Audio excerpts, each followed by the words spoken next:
안녕하십니까. 러펀드 이성수입니다. 자, 어제 정부는 증권거래세를 0.05%포인트 올해 상반기 안에 인하할 것이다 라는 그러한 계획안을 발표했습니다. 자, 작년 연말부터 해서 증권거래세 인하 이야기 계속 있어 왔죠. 그리고 올해 내내 한 주 걸러 한 번씩은 꼭 증권거래세 인하 이야기가 언급이 되어 왔습니다. 자, 이것이 이제 구체화되고 있는데요.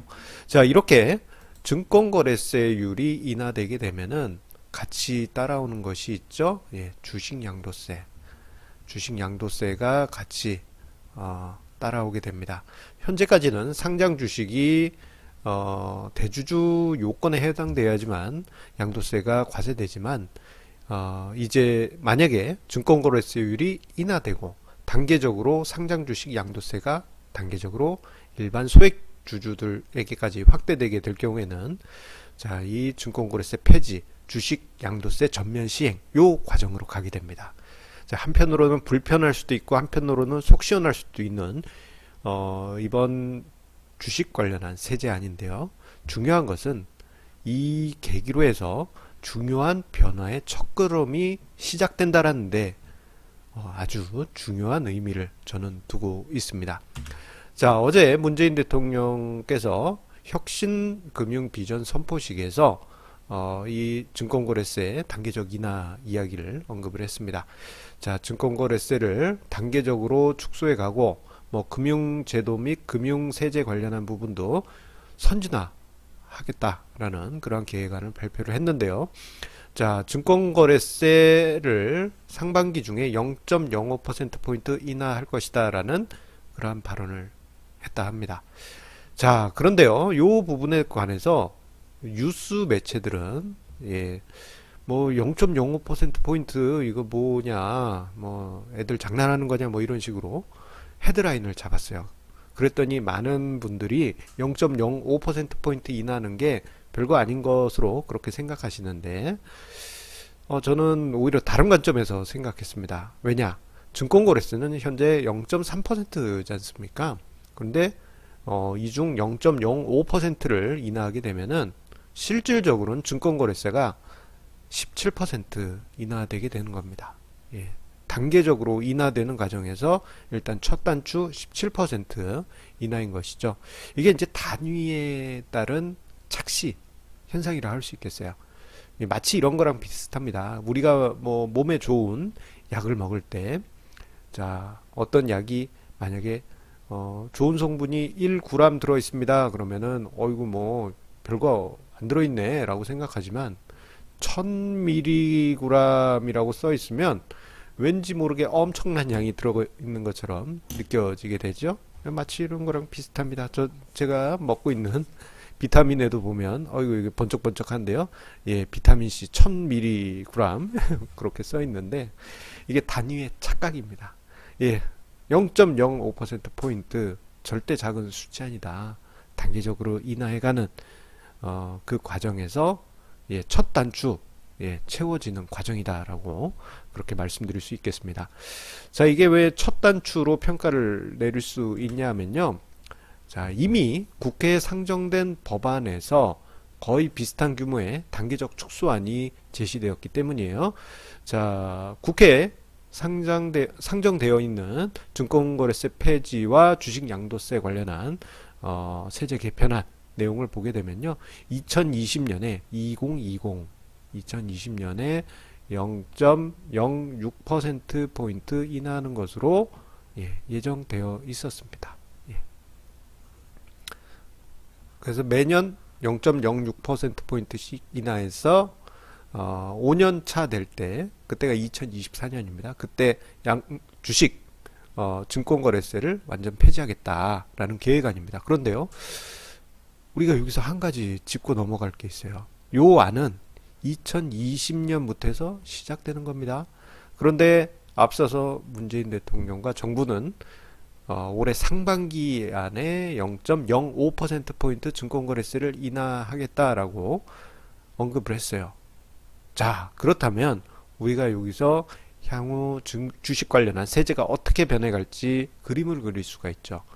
원래 계획안은 2020년인데 그것보다 빨리 예, 빨리 이 두 가지 법안이 전개될 수 있다. 그래서 증권거래세 단계적 인하 그리고 단계적 인하 후 폐지가 2020년이 아닌 2019년부터 시작이 된다면, 자, 우리가 봐야 될 주식 양도세 부분도 생각보다 빨리 현실이 될 수가 있습니다. 자, 법안을 보게 되면 소액주주의 주식 양도세 과세는요 2020년부터 해서 시행돼서 2024년에 중소기업은 10%, 대기업은 20%로 맞출 것으로 단계적으로 늘려가는 방안이 올라와 있습니다. 예, 호호호. 거의 주식 증권거래세 단계적 축소 스케줄하고 맞아 떨어지는 계획이죠. 그렇기 때문에 자, 증권거래세가 올해 상반기에 축소가 된다면 주식 양도세 시행은 생각보다 빨리 시행이 될 수 있습니다. 자, 그래서 그 법안에 보게 되면은 주식 양도세가 시행된다 해서 뭐 첫 해부터 엄청난 고율과세를 때리는 건 아니고 2020년에 2에서 4%를 주식 양도세 부과하는 것으로 그렇게 계획이 되어 있습니다. 근데 이게 2020이 아니고 예, 좀 빨리 예, 시행이 될 수도 있어요. 좀 겁나시죠? 예. 그런데 제가 증시 토크에서 계속 강조 드려왔기 때문에 이 부분은 대부분의 시청자님들께서 마음에 각오를 하고 계시리라 그렇게 생각이 됩니다. 자, 그런데요, 요 이제 그 증권거래세 폐지 여기까지는 괜찮은데 주식 양도세에 들어가게 되면은 예, 많은 분들이 거부감을 가지고 계신 게 사실입니다. 자, 그러다 보니까 뭐 일각에서는 뭐 이게 특정 정치 집단이 추진했다라면서 막 붕괴하시는 분들도 계신데요. 이게 제가 증시 토크에서 자주 강조드립니다만 증권거래세 폐지와 주식 양도세 전면 시행은 이건 정치적으로 여야 구분 없이요, 예, 공통적으로 추진돼 왔던 거예요. 예, 과거부터 90년대부터 해서 여야 가릴 것 없이 계속 언급이 되었다가 자, 2013년부터 해서 대주주 양도세 대상을 늘려가면서 단계적으로 계속 2년에 한 번씩 대상을 넓혀 왔던 것이죠. 자, 그렇기 때문에 이거는 뭐 어떤 정치적 이슈가 아니고 정해진 운명이었습니다.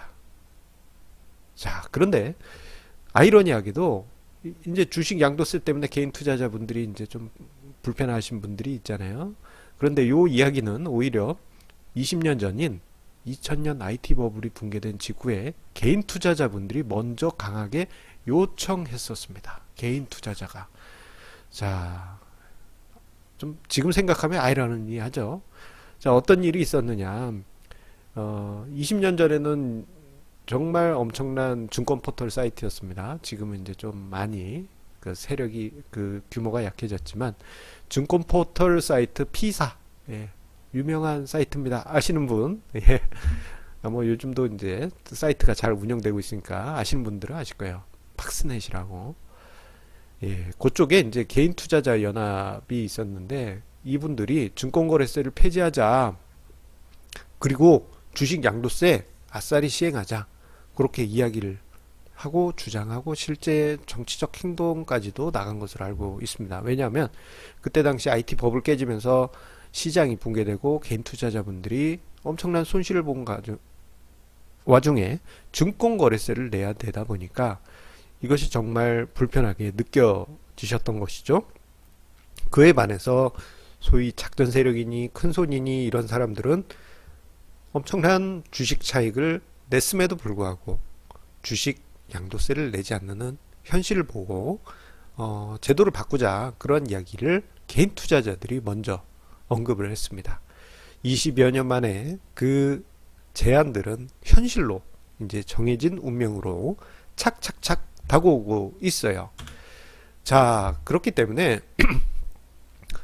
어떻게 보면 이제 주식 양도세 그 부분 때문에 불편하실 수는 있습니다만, 하지만 저는 오히려 긍정적으로 보자. 어차피 정해진 운명이다. 오히려 긍정적인 부분을 바라보자라고 말씀드리고 싶습니다.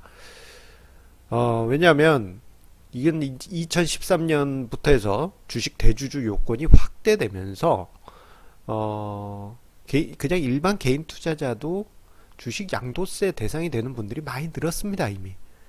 그리고 올해 연말에도 또 기준이 강화돼서 금액 기준으로 15억에서 10억으로 낮아지죠. 그리고 내년 연말에는 10억에서 3억으로 또다시 낮아지게 됩니다. 자, 어차피 이게 정해진 수순이었어요. 자, 마음의 각오를 부정적으로 생각하시기보다는 긍정적인 부분을 바라볼 필요가 있다라고 저는 주장드리고 싶습니다. 자, 어떤 긍정적인 면이 있느냐? 첫 번째로 손해를 보고 팔아도 증권거래세를 안 낸다. 예, 우리가 손해보고 주식을 팔아도 0.3%의 증권거래세를 내게 됩니다. 그러다 보니 이게 이제 원천징수 되다 보니까 내 눈엔 보이지 않지만 이게 매매 횟수가 잦은 분들 같은 경우에는 증권거래세 때문에 이게 매매가 많아지면 1년 정도 지나보면 증권거래세가 전체 손실의 대부분을 차지하는 경우가 많이 계십니다. 예. 그러다 보니 저 증권거래세 때문에 한편으로는 많은 데이트레이딩 스캘핑 전략들이 태어났다가 창고 뒤로 묻혀버린 경우도 많이 있어요. 그래서 증권거래세가 폐지되고 나면은 시장의 색깔이 변하고 성격이 변할 것이다 라는 부분은 제가 증시 토크를 통해서 여러 번 강조드린 바 있습니다. 그래서 이 관련해서 관련 영상을 제가 카드로 위에 남겨놓도록 하겠습니다. 자, 그리고 두 번째로는요.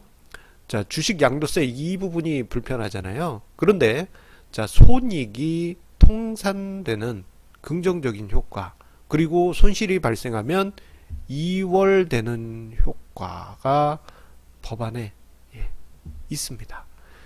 자, 보통 손실이 발생하면은 2월을 안 시켜줄 걸로 그렇게 생각을 했었는데 작년 연말에 올라온 법안에는 손익 통산, 그러니까 주식과 파생 시장 그리고 기타 금융자산의 손익을 합쳐서 그걸로 해서 주식 양도세를 최종적으로 계산을 하는데, 만약에 손실이 나면은 이거를 3년인가 2월에 준다, 그렇게 또 되어 있습니다.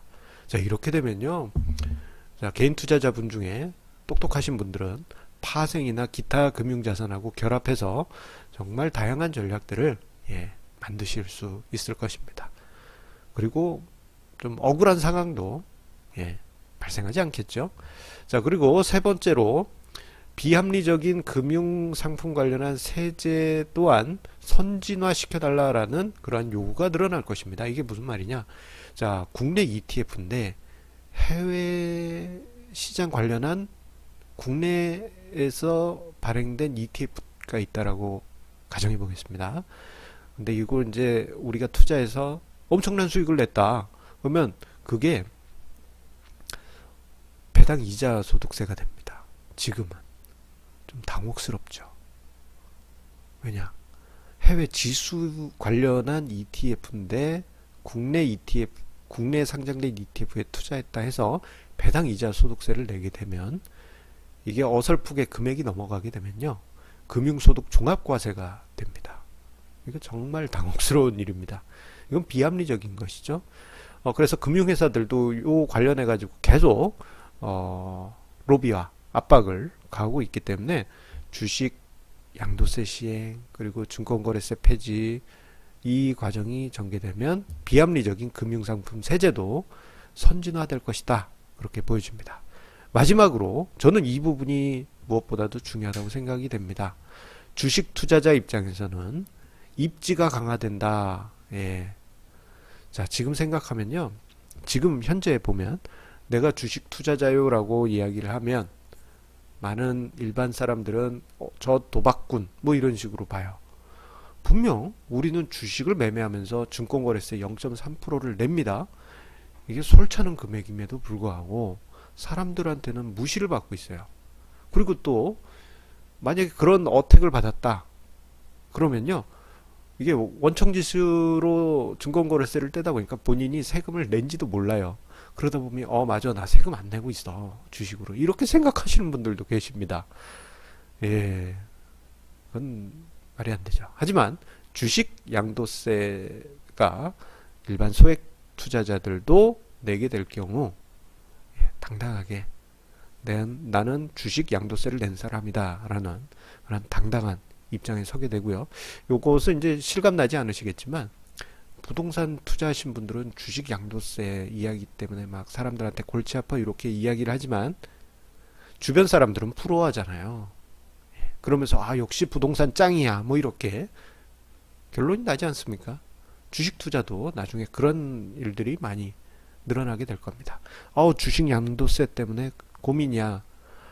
그렇게 얘기를 하거나 뭐 SNS에 사진 찍어서 누가 올렸거나 그런 일들이 하나둘 늘어나겠죠. 그러면 사람들은 야, 수익 났으면 양도세 내는 거지, 그러면서 부럽다, 그렇게 이야기가 나올 겁니다. 주식 투자자의 입지가 과거와는 확실히 다른 그러한 모습으로 변할 것이다 라고 말씀드릴 수 있겠습니다.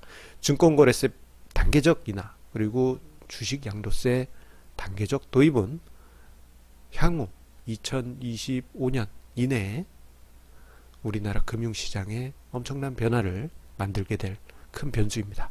마음 단단히 생각하시고 오히려 긍정적인 부분을 바라보실 필요가 있겠습니다. 자, 오늘 러펀드의 증시 토크는 여기서 마치도록 하겠습니다. 항상 우리 시청자님들께서 주시는 구독, 좋아요, 공유해 주시는 저 마음에 감사드립니다. 자, 드디어 주말입니다. 자, 내일은 제가 재테크에 관한 영상 하나 준비했습니다. 자, 주말에 시간 나실 때 함께 해주시기 바라면서요. 다음 주 월요일에 증시 토크에서 다시 만나 뵙도록 하겠습니다. 감사합니다.